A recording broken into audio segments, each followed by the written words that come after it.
Sanibonani, uZwide waseHlishwelo bafowethu, ngicela ukuchaza mayelana nale video le okuyiyona esathe ukusabalala ey'nkundleni zokuxhumana, ikakhulukazi ngapha kwaZwide Production. Ngiyabona abantu bakhathazekile ukuthi kwenzakaleni, so bafuna incazelo ephelele noma ngifaka amavidiyo nami ngifaka into engaphelele. Isizathu sokuthi ngifake into engaphelele bafowethu, uTikTok, uFacebook, uYouTube uyancikisela kakhulu. Once wafaka into ngoba lo muntu edla inkiza kanje bazoyitshela ukuthi vele sekuyafiwa bese bafuna ukungibhlokha.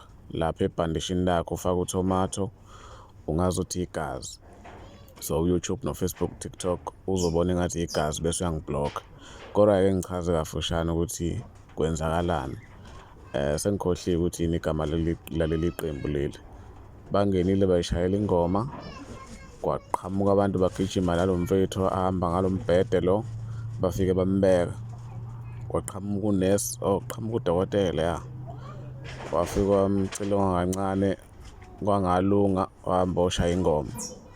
Kwase kuqhamuka lo nesi noma unesi noma udokotela ngazi, wafika wamcilonga wamphuzisa amanzi, bagqoka bashaya ingoma. Kahle kahle la angazi ngingathini, isitayela sabo, akukho kurongo okwenzekile, kuphela bebayiphushela isitayela sabo nje. Ngicabanga ukuthi ngichaze kahle-ke kulaba abakhathazekile cause ngiyabona ukuthi abantu bay'buza ukuthi kwenzakalani, ukuze ungay'qhathi nabantu ufuna ubuye uzobachazela kahle. Into eyenza ukuthi ngingafaki ividiyo ephelele edla inkiza yonke into ukuthi ngisaba ukubhlokhwa, danko.